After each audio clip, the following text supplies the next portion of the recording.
बिस्मिल्लाहिर्रहमानिर्रहीम अस्सलाम वालेकुम everyone. Welcome back to my new video and welcome back to another beautiful day.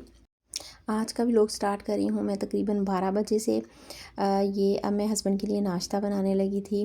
रात को वो फ्रेंड्स के साथ तकरीबन 1:30 बजे तक बाहर थे, रात को खाते पीते रहे थे, तो इस वजह से उनको सुबह जब मैं 9 बजे नाश्ता करने लगी, उनसे पूछा नाश्ते का, उनको भूख नहीं थी। तो फिर मैंने खुद नाश्ता कर लिया क्योंकि मैं सुबह नमाज टाइम की उठी होती हूँ। तकरीबन 4:30 बजे या पौने 5 बजे की मैं उठी होती हूँ। तो फिर मुझे 9 बजे तक शदीद वाली भूख लग जाती है, फिर मुझसे 9 बजे के बाद बर्दाश्त नहीं हो रही होती भूख। मैंने खुद कर लिया नाश्ता। मैंने कहा चलें, जब ये कहेंगे तो मैं इनको बना दूँगी। रात को काफ़ी लेट सोए थे तो सुबह उठे भी 12 बजे। इसके बाद इन्होंने ऑफ़िस जाना था तो कहते हैं आप मुझे सिर्फ़ चाय का कप बना दो, मैं वो पी के ऑफ़िस चला जाता हूँ, ज़्यादा हैवी नाश्ता करने का दिल नहीं कर रहा। तो पहले तो मैं चाय बनाने लगी, फिर मेरे माइंड में आया कि इनके लिए क्यों ना फ्रेंच टोस्ट बना दूँ, क्योंकि मुझे खुद खाली चाय अच्छी नहीं लगती। चाय के साथ मुझे हमेशा कुछ ना कुछ खाना अच्छा लगता है, चाहे वो मीठे में हो या नमकीन में।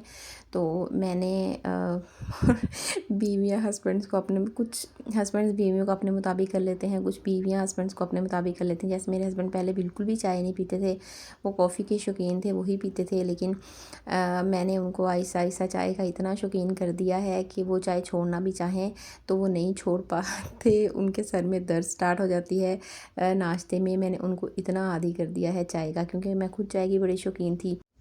और जब मेरी शादी हुई, मेरा चाय पीने का दिल करना दिन में 2 टाइम तो फ़िक्स है ना, कि सुबह के टाइम और असर की नमाज़ पढ़ने के बाद या उससे थोड़ी देर पहले। वो मौसम के लिहाज से या मूड के लिहाज से डिपेंड कर रहा होता है।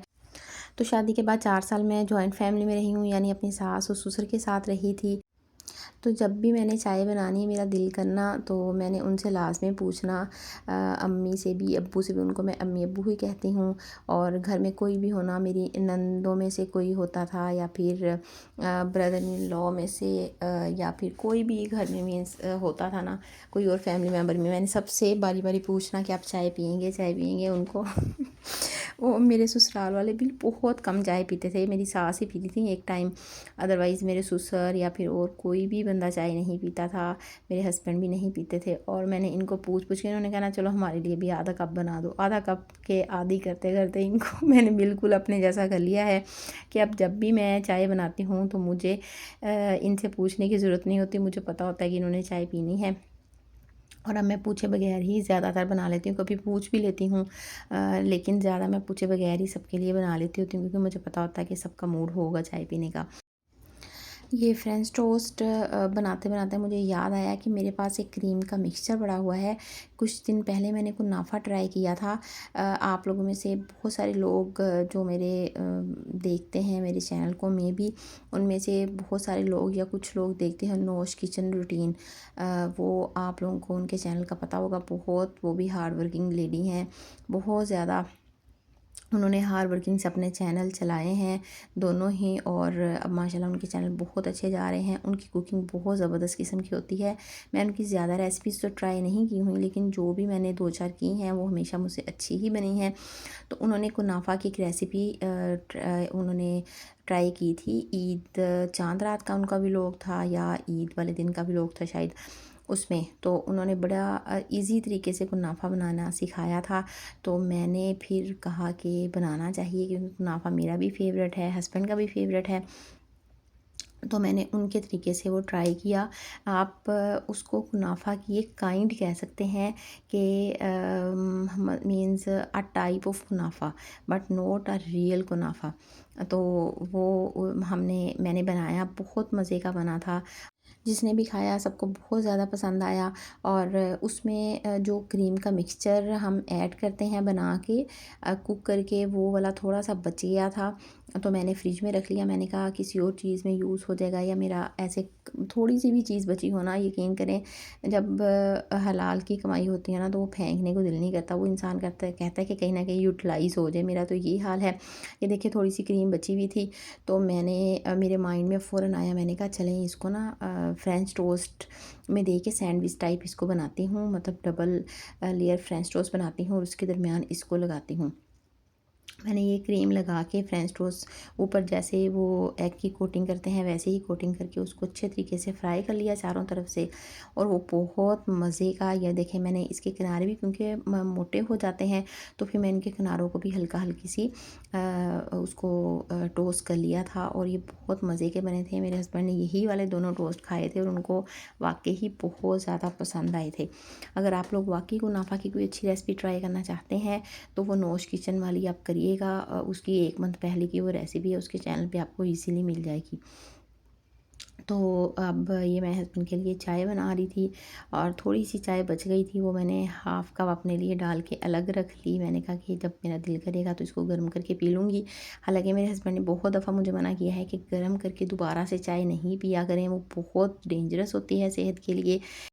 लेकिन बात फिर वही आ जाती है कि जब ये चाय बच गई थी थोड़ी सी तो मेरा फिर फेंकने को दिल नहीं किया। वो मैंने रख ली और शाम को जब मैंने असर के टाइम वो बिल्कुल हाफ़ कप कह सकते हैं, हाफ़ कप से भी थोड़ी सी कम ही कह सकते हैं। तो फिर मैंने असर के टाइम अपने लिए चाय नहीं बनाई क्योंकि इस दिन मैं थोड़ा सा ज़्यादा बिज़ी थी। तो फिर मैंने वही थोड़ी हल्की सी गर्म करके पी ली। आज मैं केक बनाने लगी हूँ, लेकिन जब मैंने केक भी 2 बनाने थे, लेकिन जब मैं केक बनाने लगी तो मैंने देखा कि ये जो बटर पेपर है ये बिल्कुल एंड था, यही पीस जो आपको सामने नज़र आ रहा है यही बचा हुआ था, बाकी सारा ख़त्म हो चुका था। इस मंथ की ग्रोसरी में मुझे आइडिया नहीं हुआ कि ये ख़त्म होने वाला है, वरना वो मैं ले आती। लेकिन चलें खैर, हर प्रॉब्लम का सलूशन होता है, कोई भी मसला ऐसा नहीं होता जिसका सलूशन ना हो। वो अलग बात है कि हम हर मसले में पैनिक कर जाते हैं, हम पाकिस्तानियों की आदत है पैनिक करने की। लेकिन मैंने वो उसका जो स्क्वेयर बॉक्स था, स्क्वेयर वाला मोल्ड था, उसमें मैंने पूरा लगा दिया और जो राउंड वाला था उसमें उसके किनारे बच गए, लेकिन उसको मैंने ज़्यादा अच्छे से ग्रीस कर दिया ताकि केक इसके साथ चिपके नहीं और आसानी से फिर डीमोल्ड हो जाए। अब मैं पाउडर शुगर बनाने लगी हूँ क्योंकि केक में पाउडर शुगर ऐड करना ही ज़्यादा ईजी रहता है। क्योंकि मैं पता नहीं किसी और का एक्सपीरियंस इनके साथ अच्छा रहा है चीनी के साथ या नहीं, लेकिन जब 3-4 साल पहले मैंने बेकिंग स्टार्ट की थी, तकरीबन 4 साल पहले कह सकते हैं, मैंने बेकिंग स्टार्ट की थी तो मैंने एक दफ़ा ऐसे चीनी के साथ मतलब बगैर, मैंने मुझे थोड़ी सी जल्दी थी तो मैंने बगैर पाउडर बनाए चीनी के साथ केक बनाने की कोशिश की। उसको मैंने इतना बीट किया, इतना बीट किया बहुत ज़्यादा, लेकिन उसके बावजूद भी वो चीनी के दाने दाने से बाद में केक में भी आ रहे थे, यानी बिल्कुल वो अच्छे तरीके से वो नहीं उसमें मिक्स हुए थे। तो उसके बाद से हमें पाउडर शुगर ही किसी रेसिपी में बताया भी हो कि आप इसी तरह चीनी यूज़ कर सकते हैं, लेकिन फिर भी मैं उसमें भी पाउडर शुगर ही ऐड करती हूँ ताकि फिर बाद में कोई मसला ना बने। तो और वैसे भी बेकिंग में थोड़ी सी आपको केयर की ज़रूरत होती है। अगर आप केयर के साथ चलें तो आपको रिज़ल्ट भी हमेशा अच्छे मिलते हैं। अल्हम्दुलिल्लाह मुझे अभी तक अपने केक्स में 99.9% मेरे रिज़ल्ट्स बेहतरीन ही आए हैं, बहुत अच्छे आए हैं। कभी एक आध दफ़ा शायद हुआ होगा कि मुझसे केक अच्छा नहीं बना होगा। अच्छा मीन्स आप कह सकते हैं कि वो सही से फूला नहीं होगा। हाँ, वो एक दफ़ा मैंने गलती की थी कि मैंने हो तकरीबन 3 साल पहले वो मैंने उसमें सॉल्टेड बटर ऐड करना था, लेकिन उसकी बजाय मैंने होममेड बटर यूज़ कर लिया केक में। और केक में होममेड बटर कभी भी आप यूज़ मत कीजिएगा, बाकी सारी रेसिपीज़ में वो चल जाता है लेकिन केक में, बेकिंग में नहीं चलता, क्योंकि उसमें थोड़ा सा खटाई का और लस्सी का फैक्टर आ जाता है जो होममेड बटर होता है।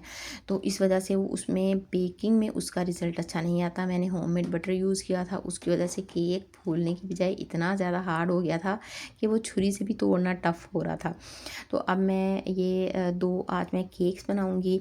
और अब मेरी बेटी भी आ गई थी मेरी हेल्प के लिए, बल्कि आज मैंने इसको खुद बुलाया था। मैंने कहा असलिहान मेरी थोड़ी सी हेल्प कर दें, क्योंकि आज मुझे थोड़ी सी जल्दी थी। मेरे हस्बैंड ने जाना था मेरे सास और ससुर से मिलने, यानी उन्होंने अपनी अम्मी अबू से मिलने जाना था, क्योंकि वो 21 मई को इंशाल्लाह चाइना जा रहे हैं कुछ बिज़नेस मीटिंग्स के लिए।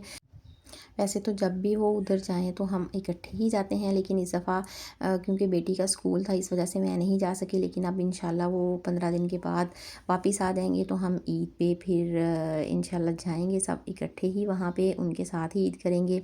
और वो भी व्लॉग्स इस दफ़ा आप लोगों से शेयर करने की कोशिश करूँगी। यहाँ मैं आपको बता रही थी कि आज मैंने इसको स्पेशल मैडम को बुलाया कि आप मुझे असलियान थोड़ी सी हेल्प कर दो, क्योंकि बीट करने में ना 4-5 मिनट लग जाते हैं। अगर वो आपकी थोड़ी सी हेल्प हो जाए तो 4-5 मिनट में आप बहुत सारे एक्स्ट्रा काम निपटा लेते हैं। और आज पहले अगर मैं इसको कहती हूँ ना कि असलियान बेटा आज मैं लेट हो रही हूँ, आज आप चली जाएँ और मुझे हेल्प नहीं चाहिए आपकी, तब तो ज़रूर ही वहाँ अड़ के खड़े होना होता है और हेल्प करनी होती है। अभी बाहर कार्टून देख रही थी, मैंने इसको होमवर्क वगैरह करवा के फ्री कर दिया कि आप ताकि मैं तसल्ली से बाकी अब सारे काम कर सकूँ, मुझे इसके होमवर्क करवाने की टेंशन नहीं रहे। उसके बाद मैंने इसको कार्टून लगा के दिए, उसके कोई फ़ेवरेट कार्टून शायद लगे हुए थे बाहिर, तो वो मैडम ने फिर मम्मा की हेल्प करना भी ज़रूरी नहीं समझा, बस 1 आध मिनट बीटर चलाया और ये जा वो जा। मैंने कहा चलें ये भी ठीक है जब मम्मा को ज़रूरत होती है तब आपने वाक़ई हेल्प नहीं करनी होती। तो ये केक मैं अपनी सास के लिए बना के भेज रही हूँ। उनको मैं कहती अम्मी हूँ, लेकिन मैं सास वीडियो में इसलिए कहती हूँ डिफ़रेंशिएट करने के लिए, क्योंकि कई दफ़ा लोगों को पता नहीं चला होता है कि ये अपनी अम्मी के बारे में बात कर रही है या हस्बैंड की अम्मी के बारे में बात कर रही है। तो मैं उनके लिए इसलिए बना के भेज रही हूँ क्योंकि उनको मेरे हाथ के केक्स बहुत ज़्यादा पसंद हैं। जब मैं वहाँ पे उनके पास होती थी तब भी वो अक्सर बनवा के बल्कि 90% हमारे घर में पड़े ही होते थे केक फ्रिज में बने हुए, क्योंकि वो शाम को असर की चाय के साथ लेना उनको बहुत अच्छा लगता है। केक वगैरह या इस तरह कोई चीज़ बनी हुई हो, घर की हो या मार्केट की हो, मीन्स उनको चाय के साथ कुछ ना कुछ खाना अच्छा लगता है। तो ये मैं 90% बना के रखती ही थी। कभी कभार होता था कि हमारे घर में केक वगैरह नहीं होता था। ये मैं आप लोगों को पेजेस इसलिए दिखा रही हूँ क्योंकि इनके ऊपर मैंने रेसिपीज़ लिखी हुई हैं, बहुत आसान किस्म की, बहुत मज़ेदार किस्म की रेसिपीज़ हैं। एक आलमंड केक की है और एक कैरमल फज केक है। उसके ऊपर मैंने टॉपिंग तो नहीं की थी क्योंकि वो हस्बैंड ने काफ़ी दूर लेके जाना था, 8 घंटे का सफ़र है इस्लामाबाद से भावलपुर का, तो काफ़ी दूर जाने में फिर इतनी गर्मी में क्रीम वैसे ही मेल्ट हो जाती है। तो मैंने सिर्फ उसको उनको चॉकलेट केक बना दिया था, उसके ऊपर कोई टॉपिंग वगैरह नहीं की थी। अब एक केक मैं बनाकर उसका मिक्सचर रेडी करके मैं रख चुकी हूँ कढ़ाई में। अब दूसरे केक की मैं तैयारी कर रही हूँ। यानी अब मुझे अल्हम्दुलिल्लाह मेरी इतनी प्रैक्टिस हो चुकी है कि 10 मैक्सिमम भी मुझे 10 मिनट लगते हैं एक केक की तैयारी में। और उसके बाद फिर उसको मैं कढ़ाई में बेकिंग के लिए रख देती हूँ, बेक होने के लिए, और 35 से 40 मिनट उसमें लग जाते हैं और मेरा केक बिल्कुल रेडी हो जाता है। यानी आप कह सकते हैं कि केक बनाना मेरे उल्टे हाथ का काम है अल्हम्दुलिल्लाह तो ये मैं आप लोगों से शेयर कर रही थी अभी लास्ट सीन में। मैं आपको खोया दिखा रही थी। ये मैं 1 पाव खोया मंगवाती होती हूँ आलमंड केक में। ये उसके मैं 3 हिस्से कर लेती हूँ और उसके मतलब 3 दफ़ा उससे केक बन सकता है। फिर उसका एक हिस्सा एक केक में डाल लेती हूँ, बाकी मैंने फ्रीज़र में रख दिया है खोया, उसके 2 हिस्से करके। और जब मुझे ज़रूरत होगी तो मैं उसका जब भी मैंने केक बनाना होगा तो मीन्स उससे 3-4 घंटे पहले, क्योंकि अब बहुत ज़्यादा गर्मी है तो मैंने 2 घंटे पहले भी निकाल लूँगी तो वो मेरा गुजारा हो जाएगा। सर्दियाँ हो तो फिर आपको ज़रा 3-4 घंटे पहले निकालना पड़ता है कि वो थोड़ा सा रूम टेम्परेचर पे उसका वो आ जाए, क्योंकि केक में सारी चीज़ें रूम टेम्परेचर पे ही यूज़ होती हैं। तो आपको छोटी-छोटी चीज़ों का अगर हम ख़्याल रखना शुरू कर दें बेकिंग में, तो फिर बेकिंग बहुत ज़्यादा ईज़ी हो जाती है। मीन्स बेकिंग बिल्कुल भी मुश्किल नहीं है, लेकिन सिर्फ 2-4 चीज़ों का ख़्याल रखना पड़ता है। अगर वो हम उसकी केयर कर लें तो हमारी बेकिंग का रिज़ल्ट हमेशा बेहतरीन ही आता है। और इस दफ़ा वैसे मेरी सास जब भी किसी ने आना जाना हो इधर से उधर या वो आई हुई हों तो वो ज़रूर फरमाइश करती हैं कि मुझे केक बना दो, मैंने साथ लेके जाने हैं। या फिर मेरे हस्बैंड हम लोग यहाँ से जाएँ तो मैं केक बना के ले जाती हूँ। इस दफ़ा उन्होंने खुद से नहीं कहा था क्योंकि अब वो ख़्याल करती हैं कि 2 बच्चे हैं, 2 बच्चों के साथ, एक छोटे से बच्चे के साथ मैनेज करना काम टफ़ होता है घर के। तो अब इस दफ़ा उन्होंने मुझे नहीं कहा था, लेकिन मुझे खुद ही फ़ील हुआ कि उनको उनको काफ़ी पसंद है। हर दफ़ा वो कहती होती हैं, इस दफ़ा नहीं कहा, तो इस दफ़ा मुझे खुद बना के भेजने चाहिए। इस तरह अगर हम किसी की छोटी-छोटी खुशियों का ख़्याल रखेंगे ना तो यकीन करें, बिलीव मी, अल्लाह ताला हमें इतनी बड़ी-बड़ी खुशियाँ देगा कि हमारे वो वहमो-गुमान में भी नहीं होंगी। तो वो हमें सिर्फ़ अपने ही बहन-भाइयों का ख़्याल नहीं रखना, हमें अपने ससुराली रिश्तों का भी उतना ही ख़्याल रखना है, उनका भी उतना ही मान रखना है जितना हम अपने बहन-भाइयों का रखने की कोशिश करते हैं। और ऐसे छोटी-छोटी खुशियों का ख़्याल रखने से ही रिश्तों में प्यार भी आता है, मोहब्बत आती है, और रिश्ते इसी इसी चीज़ से हमारी ज़िंदगियों में सुकून भी आता है। वो कहते हैं ना, इंसान वही काटता है जो बोता है। यानी अगर हम किसी को कोई छोटी सी खुशी या कोई थोड़ा सा सुकून दे सकें तो हमें ज़रूर देना चाहिए, ताकि रिटर्न में अल्लाह हमारा रब हमें उससे दुगना बल्कि बहुत ज़्यादा करके लौटाता है। हमारा रब हम कभी भी हमारे साथ नाइंसाफ़ी या कमी नहीं करता। चलें जी, आप लोगों से बातें भी हो गई, दिल की बातें भी शेयर होगी, मेरे दोनों कोई केक्स भी रेडी हो गए। ये मैं अपनी दोनों बेटियों की प्यारी सी वीडियो आप लोगों के साथ शेयर कर रही हूँ एंड नोट के साथ। अगर आप मेरे चैनल पर न्यू आए हैं तो काइंडली मेरे चैनल को सब्सक्राइब लाजमी कर लें, और मेरी वीडियो पसंद आए तो मेरी वीडियो को लाइक कर दें। मुझे अपनी दुआ में याद रखिएगा। अल्लाह हाफिज़।